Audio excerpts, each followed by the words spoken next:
Chapter 9, we're going to be talking about some of the ins and outs, pros and cons, and inner workings of online retail and services. When we think about e-commerce, particularly in a business-to-consumer context, we sometimes don't think about how traditional retail and other kinds of services have ended up in this arena, and there are unique advantages and challenges to both. Some of these businesses and these models seem like they were tailor-made for e-commerce. Others had some adaptation or are having some adaptation. We think about things like multi-channel integration, omni-channel integration, for example. Those are ways in which we need to consider this stuff. So let's dive into what we're going to be talking about in Chapter 9. The first we want to talk about just in general how retail operates. What are the environments like for retail? Despite the fact we love e-commerce in this class, it's still a small percentage of the overall retail world. We're going to be talking about the different forms of online retail and online services, and what some of the trends, pros, cons, and challenges are to each. We're going to spend a little bit of time in particular talking about some things like the services industry, like the travel industry, for example, and some of the other things like legal services. We've got a lot to discuss in very little time, so let's just jump right in. So what's new? I don't know if anybody heard, back in 2020, something happened. I hear of a little thing called COVID-19, and it really did shift e-commerce into overdrive. Some of the biggest changes were we started buying things online we would never have considered buying online before, like toilet paper, like toothpaste, and all of a sudden companies like Amazon aren't just selling us books and selling us televisions, they're also selling us daily necessities. And we've also seen that, for example, again, we've covered in the previous chapters how most people are using their smartphones at home. That's the most common place for us to use our smartphones. Well, we're also using them more on a mobile basis as well, which means, yes, we're integrating with local retailers. And the things that we buy and the amount of things that we buy are varying as well. All of this action, all this activity has produced, yes, even more data for us to mine from, more information for companies to know us better, which gets us into something we call predictive marketing. If you're a user of Stitch Fix, you know what this is. The idea of trying to know what customers are going to want before they even know themselves. So in terms of online retail itself, we're still talking about a relatively small part of the overall retail market, and we look at this, just personal goods, things that we buy that we use up on a regular basis, be they shoes or toothpaste. That's about 20% of our total GDP, or about 4.5 trillion, and online retail is a very small piece of that, but growing rapidly thanks to things like COVID-19.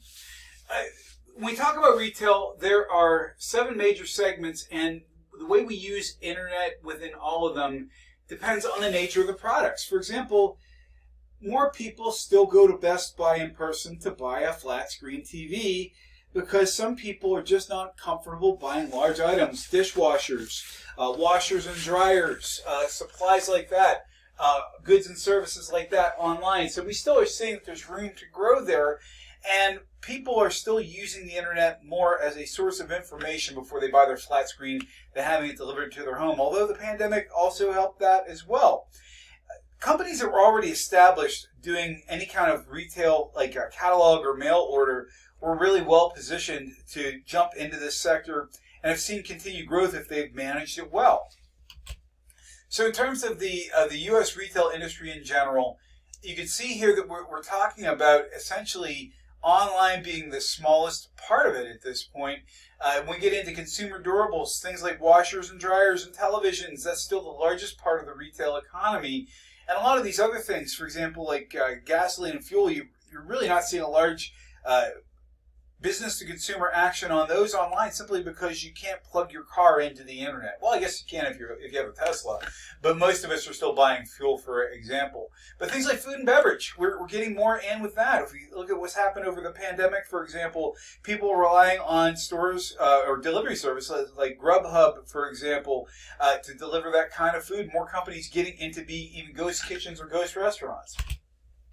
So the vision for all this, again, was when we got into the online world that we would see perfect competition, that we would see large amounts of price transparency, and that if you were in the physical retail world, your days were numbered. in reality, it just didn't come to pass. As it turns out, people still like to go to the store for certain things. You can have food delivered to your house pretty easily these days, but people still go shopping. And so while the way that we shop, things like grocery delivery might be changing, or curbside pickup, it's still a regionally or local based business, and a lot of traditional retailers have survived, particularly those who've managed to adopt more hybrid models. When we talk about companies like Target, for example. So retail is, from an online perspective, online retail is still one of the smallest parts of overall retail. What does that mean? It means we've got room to grow. And some of these stats from our text are a little dated, but we're really seeing now that more companies are interested in having a bricks and clicks or a hybrid kind of presence. I always love using Target as an example because they make it so easy to purchase on their app, and they also make it easy to pick up in store or have it shipped to your house, or go to the store and find out that what you want is out of stock and order it there and have it shipped to your house or the store. So that's kind of a great example of what we're talking about when we start talking about bricks and clicks, omni-channel integration. And again, people still like to shop. When we think about what the biggest pandemic effects has been, it's that people have started making lists when they shop, and spontaneous purchases have gone down. We don't think about this stuff a lot, but the $3 20-ounce soda at the checkout line, a few of those make a nice big fat healthy margin for a grocery store, for example, and a lot of these spontaneous purchases just aren't happening in the online environment when we're thinking about what we purchase. So having the idea of that you can purchase things online or in person might actually spur more types of spontaneous purchases. And we're also seeing, again, companies like Facebook/Meta, Instagram are coming up with more ways to monetize, and companies are realizing that they could be selling on these social platforms as well. So we can see, for example, the revenues, for example, people are buying a lot of apparel, they're buying a lot of small electronics, but we're seeing more furnishings being sold now too. Maybe not couches so much as end tables, but we're seeing more of this stuff happening. And we look at health and personal care. I would love to see the updated stats on this. These are 2019 numbers, to see how much those stats have gone up because of the pandemic. I know in my household, we have a lot more toothpaste and toilet paper coming in the mail these days, and we're seeing a lot more of this stuff changing. In fact, I think a lot of the predictions that we were making in 2019 and 2020 will probably come out a lot differently financially than we expected, and I am expecting bigger growth than expected in many of these industries. So again, we can see that online retail, it's linear, it's on its way up. We know this. And in terms of how we know if a firm's going to be viable online, one of the challenges we've seen in many new emerging e-commerce business models is that great ideas from a product or service standpoint don't mean much if they're not backed up with strong business plans. And so we've got to look both on how the industry is and the company is performing, and that's a strategic analysis. And what about the financials? You could be performing very well and you're not making a profit. In the long term, are you going to survive? I'm always very fond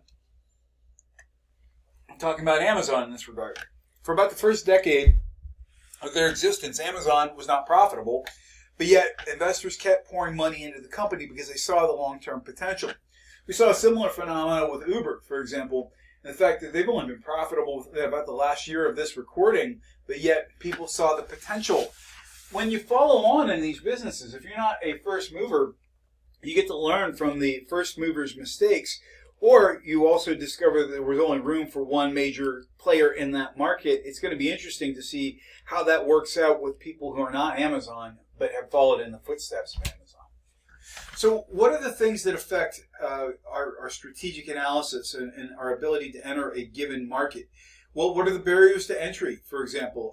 Is it a tough business to set up? One of the examples I use, for example, is Spotify versus Amazon.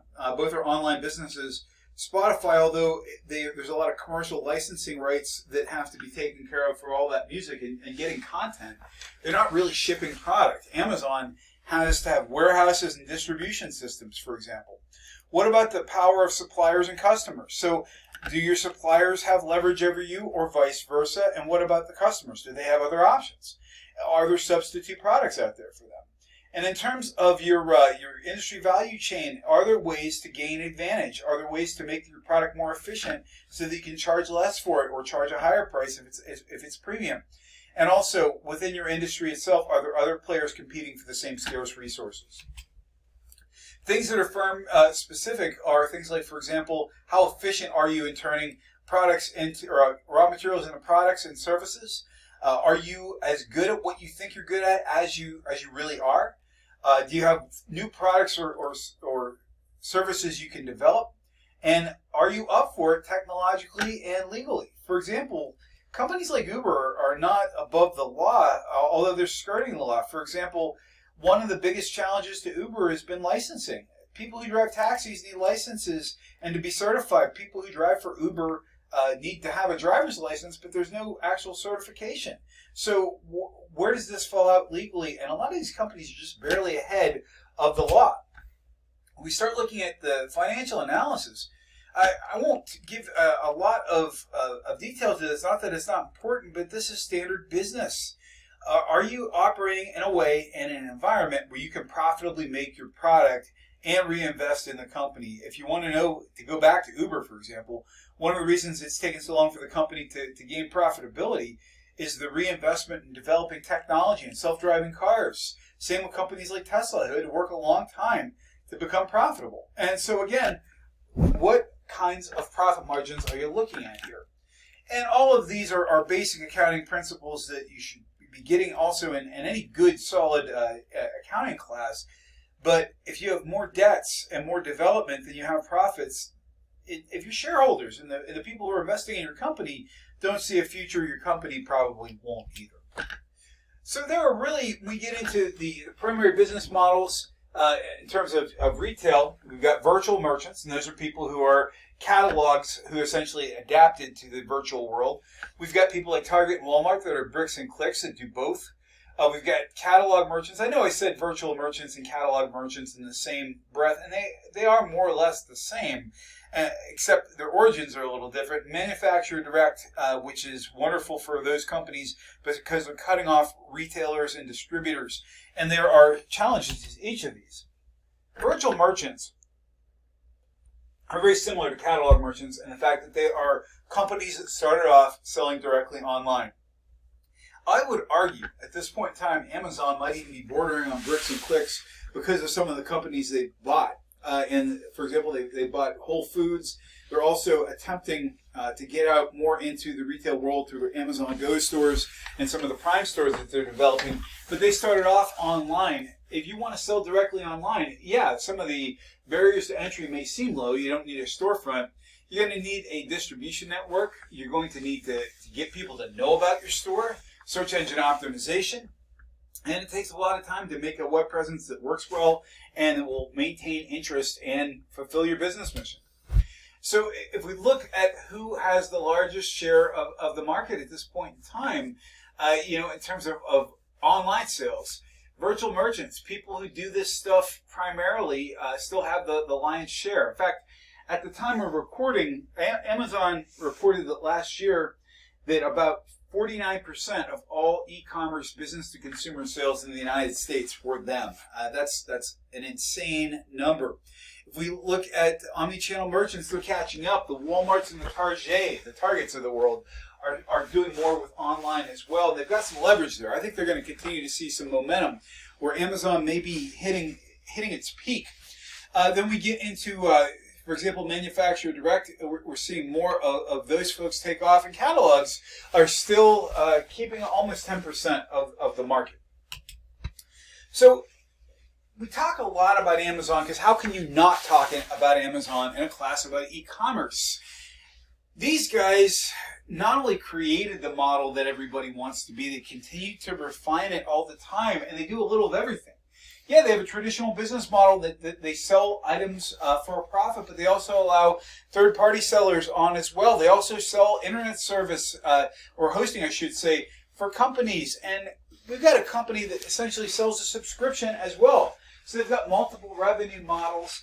And this is a company that maintains a movie studio just to get you to buy Prime to get stuff shipped to your house.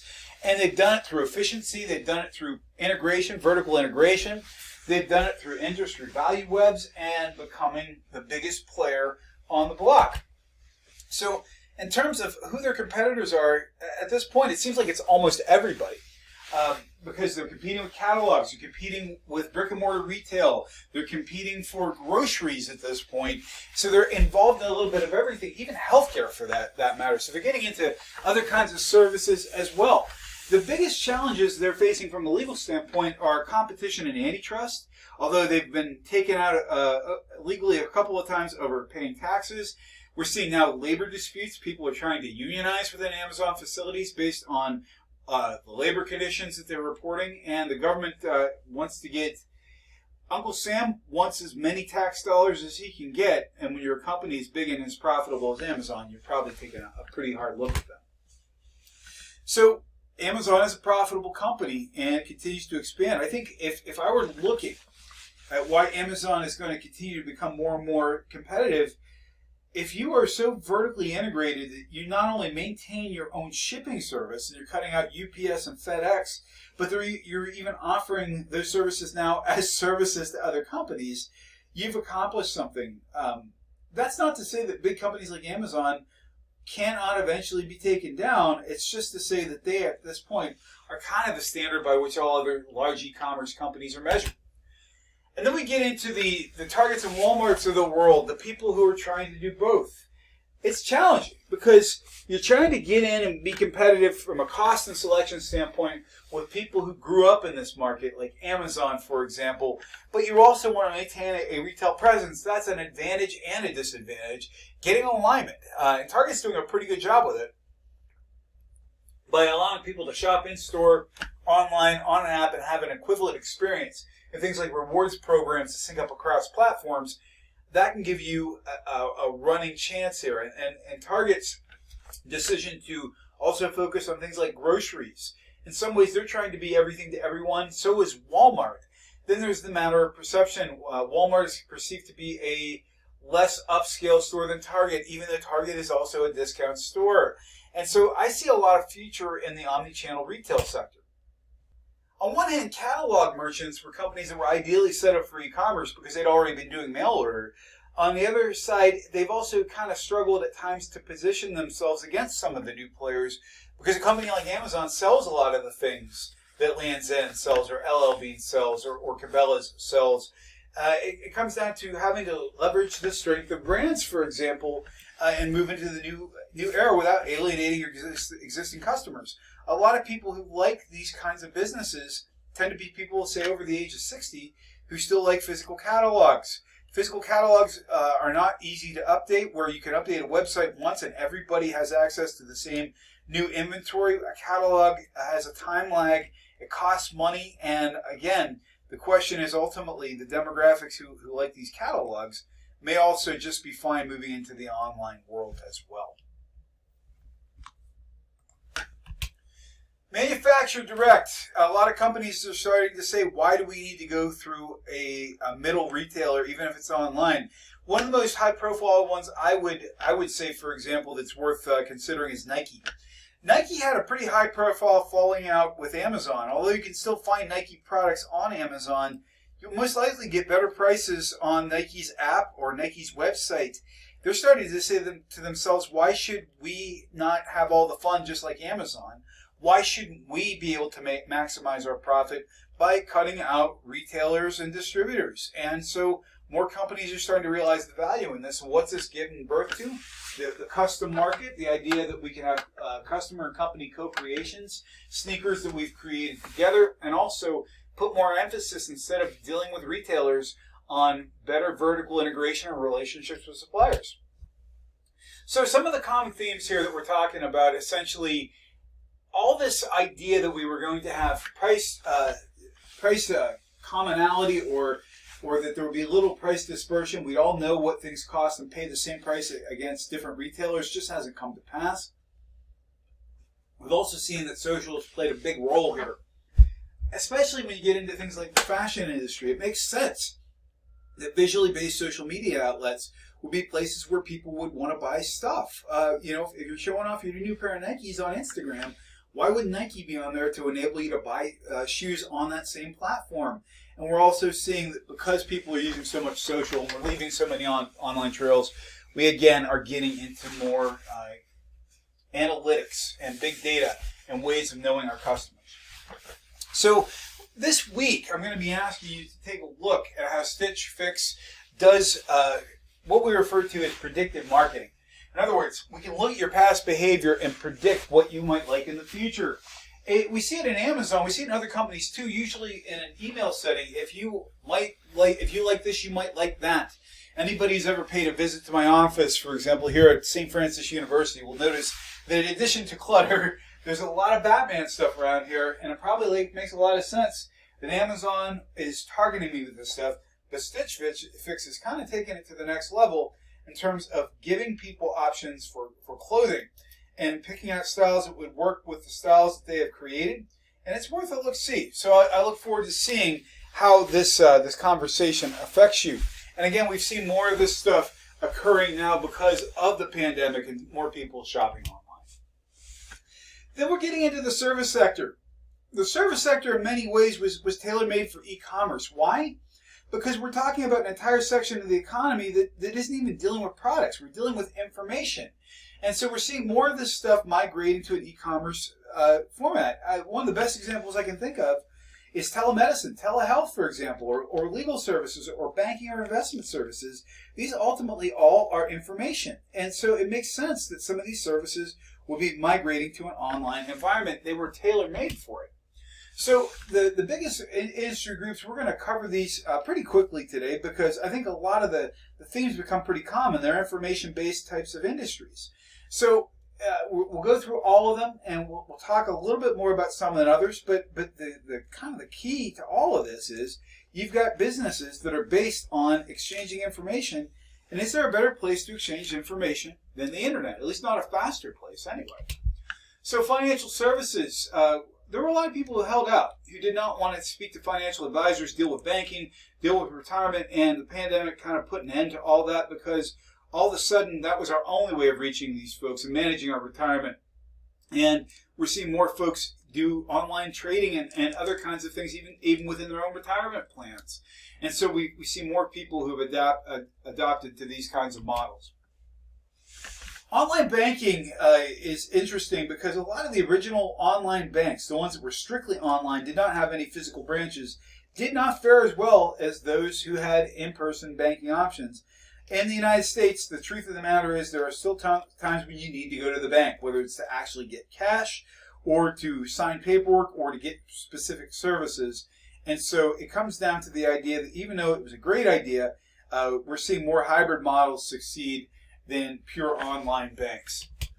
So again, most of the folks who bank at this point in time, at some point, will have to come in and go to a branch and get retail services in person.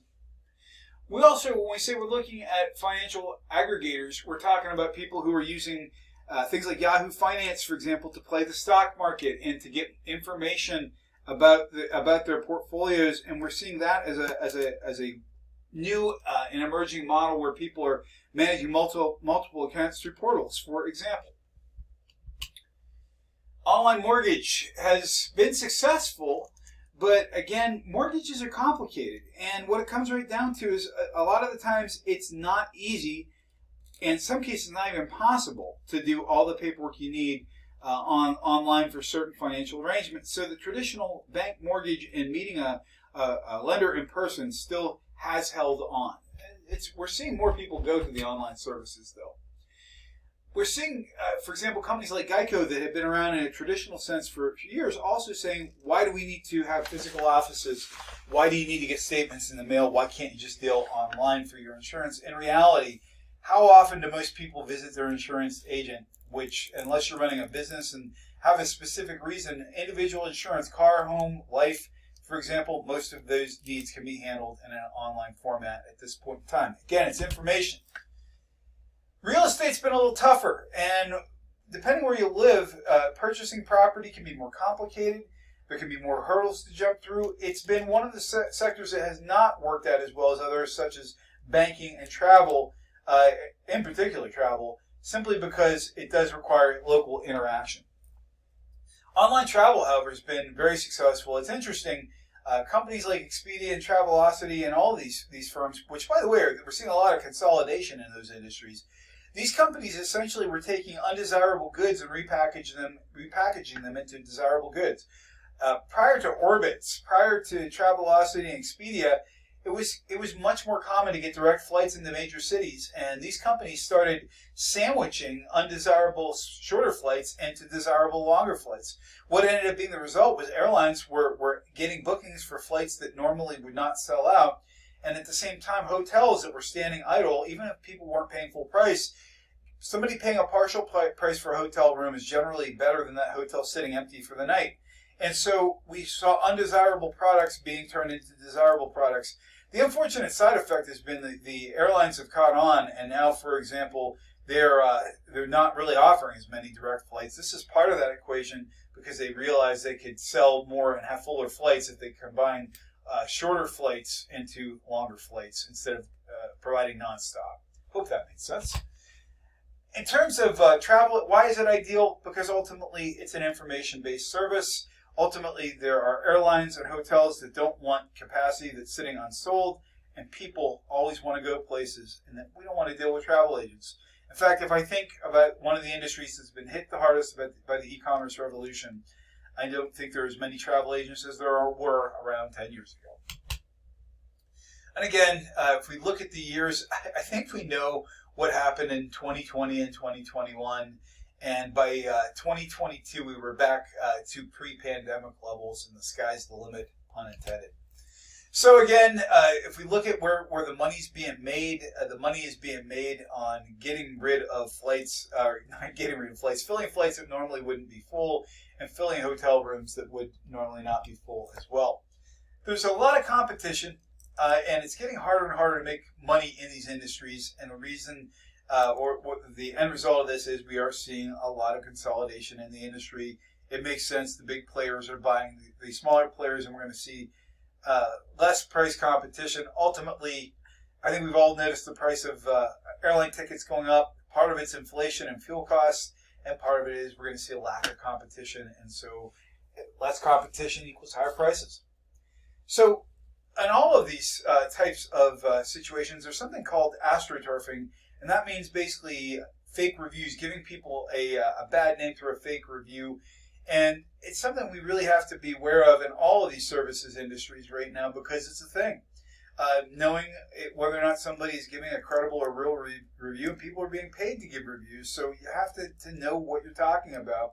You have to know where you're getting your information from before you count on it. Again, when you look at information-based services, particularly since the pandemic, more people have been using online recruiting and employment services. And again, with the advent of really good quality online video that allows us to still get to know people face-to-face, these kinds of services make a lot of sense online as well now too. So all of these, if it's based around information, it generally was tailor-made for the web, which is why these types of services may be the most ideal for e-commerce. So other things to look at this point in time, generally speaking, younger generations are even more comfortable with online recruiting, although in general I think most people are realizing this is the way we will work for the foreseeable future. The pandemic essentially established how well this stuff worked, and we've all kind of adapted to it. At the same time, now people are using things like AI and algorithms and aggregators to be able to find applicants for jobs or to find jobs that are more interesting to them. One of the things that grew most quickly, and this is a crossover between services and retail, is the idea of delivery services. Since 2020, these exploded. People who had never tried Uber Eats or Grubhub before got an opportunity to try it because we were all staying at home. It's going to be interesting in the long run to see who comes out as the dominant player. All of this stuff is subject to change. Have a wonderful day. Thanks so much for your time today.